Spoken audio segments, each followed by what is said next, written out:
Hi guys, it is 8:52 p.m. here, so very good evening to all of you. Hope all of you are doing well. This is Namit here, and in this video, we are going to complete Six Sigma, your next value improvement technique. कैसे complete करना है क्या क्या नहीं है etcetera etcetera. बहुत छोटा सा टेक्निक है, बहुत फटाफट हो जाएगा। बहुत ज़्यादा क्वेश्चंस इस टेक्निक में से नहीं आए हैं, और अगर आए हैं तो प्योर थियोरी क्वेश्चंस आए हैं, तो that will help you score well. चलो, let's begin with six sigma. तो अभी तक जितने भी वैल्यू इंप्रूवमेंट टेक्निक्स अपन ने किए हैं, be it TQM, be it business excellence model, BPR, process innovation, kaizen etcetera etcetera, सब में है ना एक चीज कॉमन थी। All of these were theories, philosophies, frameworks, processes, etc. etc. All of them are open ended. Open ended होने का मतलब क्या है? इनके पास खुद का कोई मेजरिंग सिस्टम नहीं है। इनको इन थियरीज में ना कभी ये नहीं पता चल पाएगा कि तुमने जो किया है वो फायदा हुआ है कि नहीं हुआ है।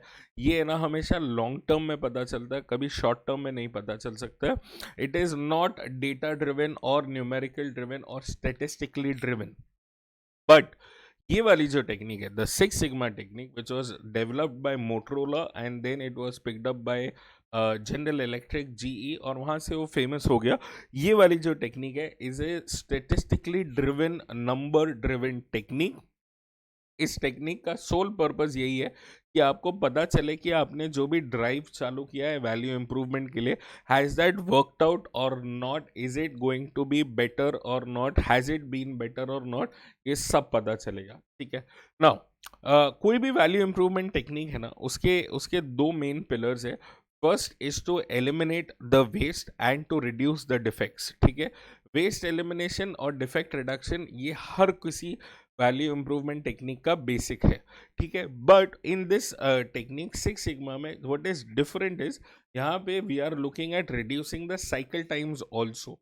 ठीक है। अपन लोग रिडक्शन इन वेस्ट और डिफेक्ट तो कर ही रहे हैं, बट अपन लोग साइकिल टाइम भी इम्प्रूव कर रहे हैं, साइकिल टाइम को कम करने की कोशिश कर रहे हैं। इसका बेसिक मतलब क्या बनेगा कि एंड में है ना, अगर ये सक्सेसफुली तुम लोग से डिप्लॉय हो गया, तो you will have faster production and better production. ठीक है। तुम कम टाइम में ज़्यादा प्रोडक्शन दे पाओगे, which will automatically pull down the cost and you will be able to give a better product at a reasonable price, which means तुम्हारे product का value improve होगा। समझ में आ गया? So it's a very very simple way of looking at it, but with numbers. ठीक है।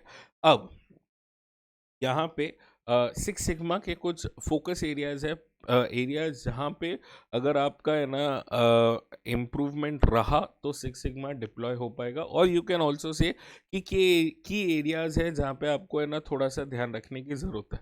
Now focus always starts, और फॉर सिग्मा और एनी वैल्यू इम्प्रूवमेंट टेक्निक, किसी भी वैल्यू इम्प्रूवमेंट टेक्निक के लिए focus always begins from customer satisfaction. अगर customer satisfied है, वही आपका एंड रिजल्ट है और वही आपकी प्राइमरी रिक्वायरमेंट है। ठीक है। Now for you to deliver customer satisfaction, what is needed is perfection. अगर आप हर चीज में बेटर हो, नियरिंग परफेक्शन हो या परफेक्ट हो, तो you will be able to achieve that customer satisfaction. अब ये परफेक्शन कैसे अचीव करना है? ये परफेक्शन अचीव करना है by having a proactive management team. Meaning proactive का मतलब क्या है कि कुछ होने का वेट मत करो, अभी से कुछ शुरू कर लो ताकि लॉन्ग टर्म में ना उसका बेनिफिट दिखना लग जाए। कुछ होने से पहले काम शुरू कर लो, कुछ होने का वेट मत करो, कुछ बिगड़ने का वेट मत करो, बीमार होने का वेट मत करो, पहले से कसरत कर लो ताकि बीमारी ना पड़ो, something like that. So proactive management team will help you achieve that perfection. And वो कैसे अचीव करते हैं?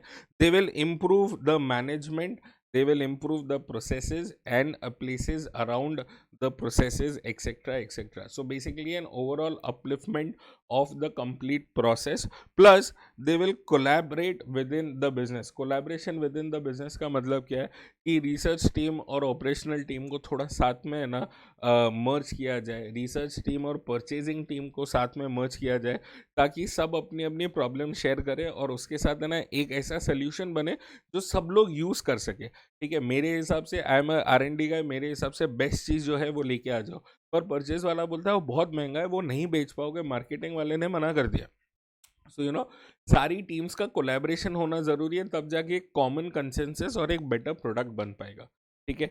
And once you are doing that, lastly you will be able to take decision based on data driven facts. समझ में आया?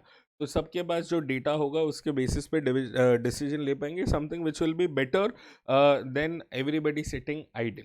ठीक है. Now the next is the numerical concept of six sigma. Numerical concept कैसे है और क्या है?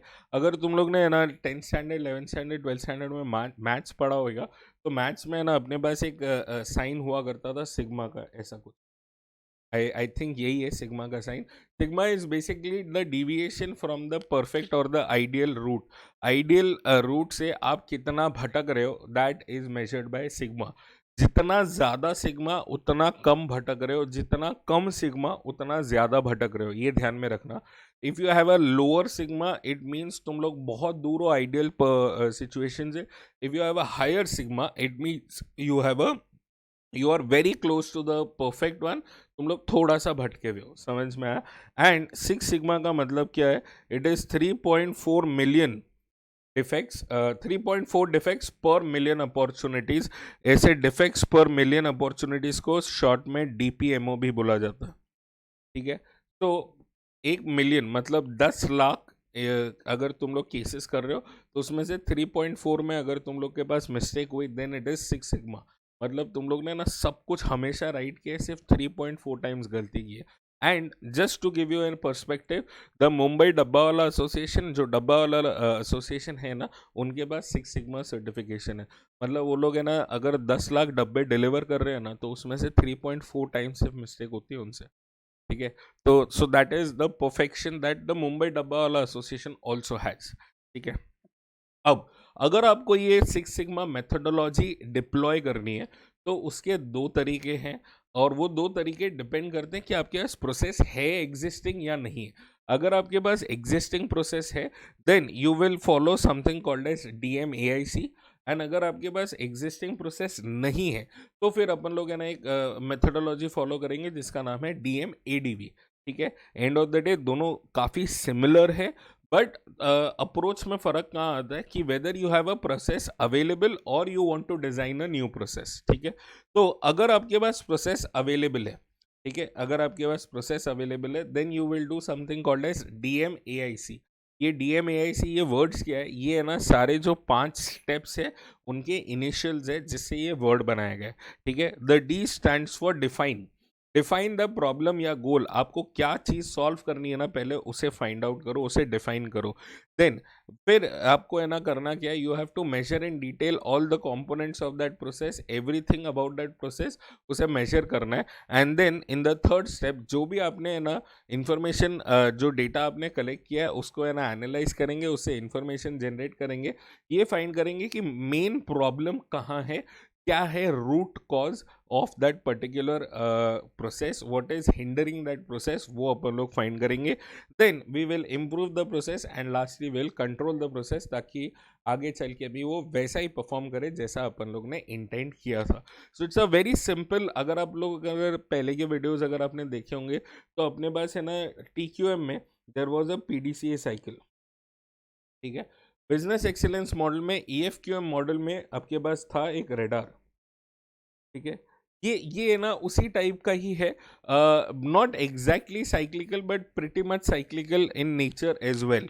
तो DMAIC again it is to define the problem, measure it, analyse it, improve it, and then last में you will have to control it. ये process है if you have an existing process. अगर आपके पास प्रोसेस एग्जिस्टिंग है तो, and इन्होंने ये दिया हुआ है कि कहाँ कहाँ काम में आएगा ये DMAIC मेथडोलॉजी. फर्स्ट उन्होंने बोल दिया है कि कंडीशन आपके पास एग्जिस्टिंग प्रोसेस होना चाहिए.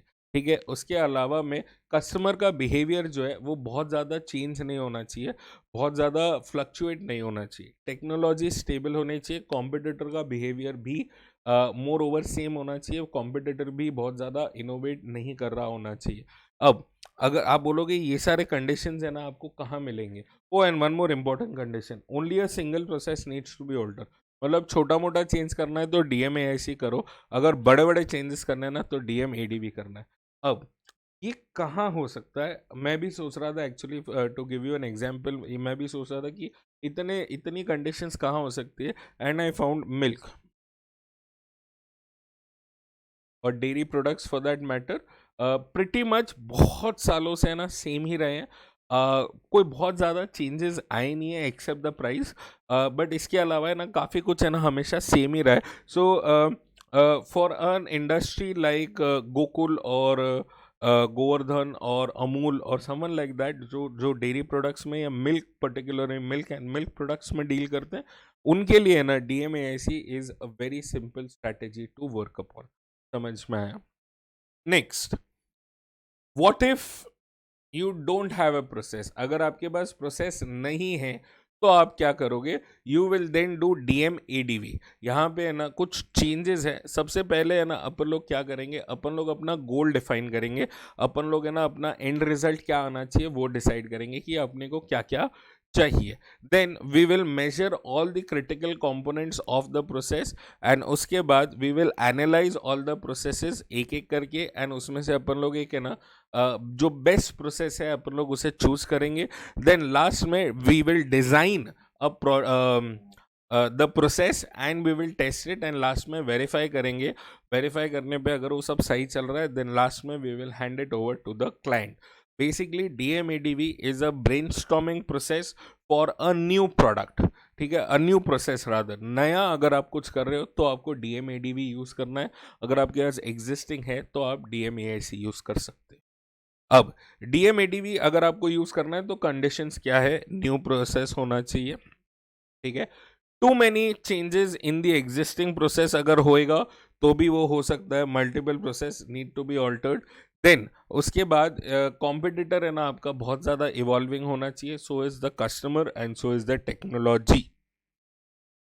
हर चीज में है ना बहुत ज़्यादा स्पीड है, बहुत ज़्यादा एवोल्यूशन है. तब you will have to choose for DMADV as a strategy. समझ में आ रहा है? तो very important is to understand DMAIC कब यूज़ होगा और DMADV कब यूज़ होगा, क्योंकि इसके ऊपर आपको एक सवाल आ सकता है.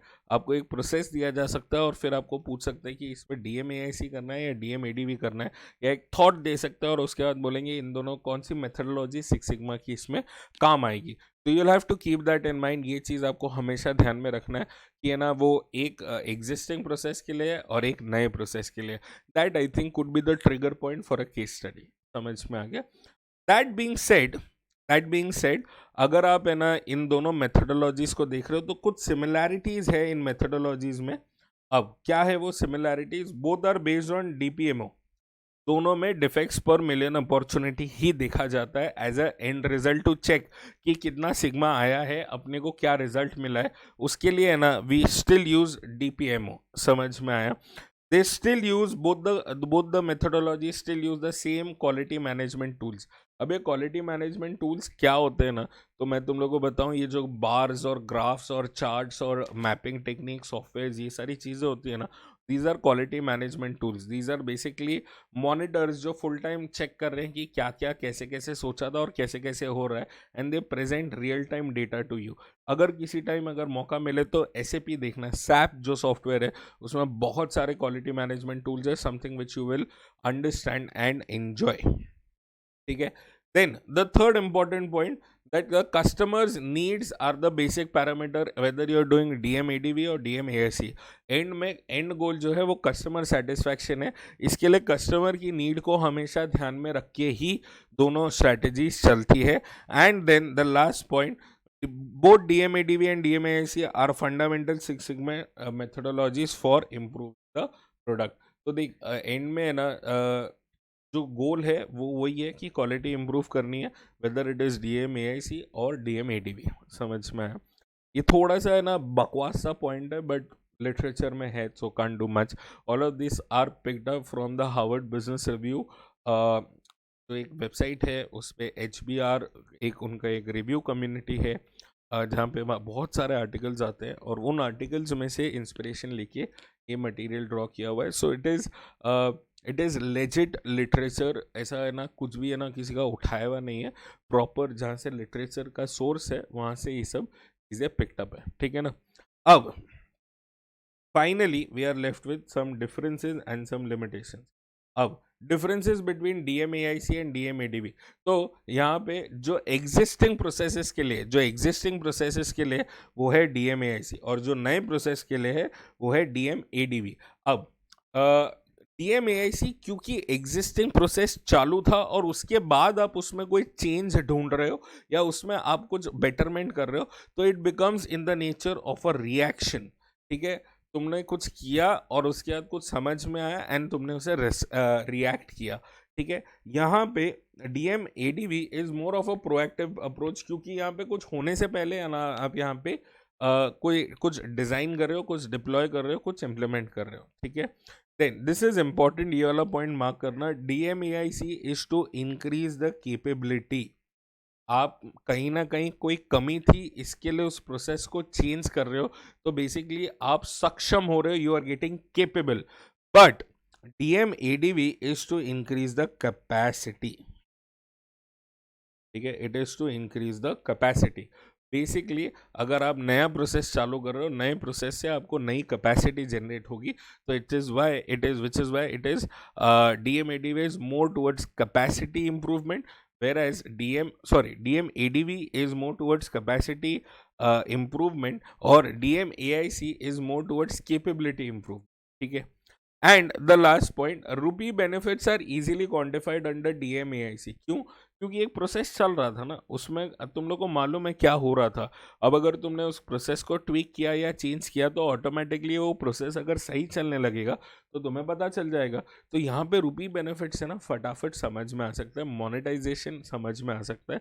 वेयर एज इन DMADB, क्योंकि नया प्रोसेस है, वो प्रोसेस होगा, टाइम लगेगा, और उसका जो टाइम लगने वाला फेज है वो कुछ भी हो सकता है, कम भी हो सकता है, ज़्यादा भी हो सकता है।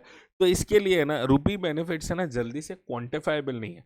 DMADB के रिजल्ट्स क्वांटिफाइबल थोड़े स्लो है। DMAIC के जो रिजल्ट्स है ना वो फटाफट क्वांटिफाई होंगे। ठीक है, एंड यहाँ पे कुछ एग्जाम्पल्स दिए मैंने which you can go through. Finally we are left with the limitations of six sigma. Six sigma में क्या प्रॉब्लम्स है और कहाँ कहाँ दिक्कत है वो देखते हैं। The first and the biggest problem is it focuses on quality only. ठीक है, it focuses on quality only. ये how is it a limitation? क्योंकि अगर तुम TQM देखोगे, BM देखोगे और कुछ देखोगे ना, तो they are focusing on people also, customer also, वगैरह वगैरह, the outside stakeholders, the inside stakeholders, they are relying on and they are focusing on a lot of things, a lot of elements, but Six Sigma focuses only and only upon quality. That is one hindrance. ठीक है, then Six Sigma है ना is जितना आसान है बोलने में theoretically, उतना ही मुश्किल है प्रैक्टिकली करने में। Because I will give you a real time example. मान लो कि है ना मेरे साथ है ना कोई प्रॉब्लम हो रही है। ठीक है, अब उस प्रॉब्लम का अगर मेरे को कारण पड़ जाए, पता चल जाए, तो मैं इतना बेवकूफ़ तो नहीं हूं ना वो प्रॉब्लम रिपीट करता रहूं। ठीक है, उसी तरीके से ना बिजनेसेस में है ना, जब कोई दिक्कत आती है ना, तो ये पता नहीं चलता है जल्दी से कि ये दिक्कत क्यों आ रही है। अगर वो दिक्कत जल्दी से आ रही है तो कोई प्रॉब्लम ही नहीं है ना यार, ठीक है हो गया, अगली बार चेंज कर लिया, कहानी खत्म हो गई। बट वो रिपीटेडली हो रही है, तो मतलब प्रॉब्लम डिफाइन करने में भी तो दिक्कत है ना। तो अगर तुमसे प्रॉब्लम ही नहीं डिफाइन करने आ रही है, तो तुम सोल्यूशन कैसे डालो? This is one of the biggest problems. ठीक है, आज है ना फॉर एग्जाम्पल, अगर मान लो कोई स्टूडेंट है ना 2-3 अटेम्प्ट से पास नहीं हो पा रहा है। ठीक है, वो पढ़ाई तो कर ही रहा है, वो सब कुछ कर ही रहा है, पर पास नहीं हो रहा है, तो उसे अपनी प्रॉब्लम पता होती तो अगले अटेम्प्ट में पास हो जाता ना। Identifying the problem is always a challenge, solving the problem is lesser of a challenge. Lesser of a challenge इसलिए क्योंकि ऐसा नहीं है वहाँ दिक्कत नहीं होगी, पर वहाँ कम होगी। बट साला समझ ही ना आए कि प्रॉब्लम क्या है जीवन में, तो वो सबसे बड़ी प्रॉब्लम है। समझ में आ रहा है? तो जितना आसान है ये बोलना कि ना प्रॉब्लम डिफाइन कर लो, उतना ही मुश्किल है एक्चुअली ये प्रॉब्लम को डिफाइन करना, which is given us over here. ठीक है, plus it is extremely time consuming. Time consuming के अलावा it is surely capital intensive. And capital intensive होने के साथ साथ इन्हें बहुत ज़्यादा कॉम्प्लिकेटेड हो सकता है, because you may come up with n number of solutions, n number of problems. उसमें से क्या रियल प्रॉब्लम और क्या रियल सोल्यूशन, कौन सी प्रॉब्लम कौन सा solution, all of this will become a challenge to understand. समझ में आ रहा है? So Six Sigma comes with its own piece of problems, plus one more limitation of six sigma, it is in a way, अगर तुम देखोगे ना तो when it says that it focuses upon quality, इसका एक कॉनोटेशन है। वो connotation क्या है, इसका एक और मतलब क्या है कि है ना, अगर आप TQM देखोगे तो it is talking about continuous improvement, ठीक है। तो वहाँ पे एक स्कोप है इम्प्रूवमेंट का, बट जहाँ पे आप सिक्स सिग्मा डिप्लॉय कर रहे हो, आपका काम एंड में क्या रह जाता है कि मेरे को डिफेक्ट आया क्या, नहीं आया, मेरे को ये बराबर चला क्या, बस चल गया। तो मेरे को, मेरा दिमाग क्या चल रहा है कि जो मेरे पास है मैं उसी को सही करूं। मेरा दिमाग ये नहीं चल रहा है कि जो मेरे पास है मैं उससे बेटर करूं। समझ में आ रहा है, दोनों में डिफरेंस है। तो if you have something and if you are adhering to it, that is what happens.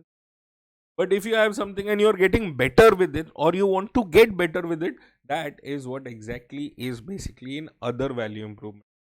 QM हो या बिजनेस एक्सीलेंस मॉडल हो, वो सब उनके ऊपर फोकस करते हो कि मुझे और बेहतर होना है। बट सिक्स सिग्मा क्या बोलता है, मैं बेहतर हूँ, मेरे को अब इतना ही बेहतर रहना है, बस मेरे को ये बेहतर है ना, ये मेंटेन करना है, I just have to maintain the cycle. समझ में आ रहा है। So that is again a limitation with six sigma. And with this अपना टॉपिक हो गया ख़त्म। I hope you have understood the topic. ऐसा कोई बहुत बड़ा तोप काम नहीं था, तो छोटा सा टॉपिक था। आई hope you have understood it. उसमें क्या क्या लिखना है, तो you have the background of six sigma, you have focus areas of Six Sigma, then you have the two methodologies, the DMAIC and the DMADV, उनकी similarities, उनके differences and last में limitations of Six Sigma। ये 7 point है। अगर आपको इतना आता है तो आप 10 मार्क का एक केस स्टडी है ना, आंख बंद करके ना आप लिख पाओगे और उसमें marks score. I hope you've enjoyed the video, you've understood the video. If you've not understood something, put down in your comments. And if you've liked something, then make sure you hit the like button. Thank you so much for watching. I'll see you in the next video soon. Chalo, thank you.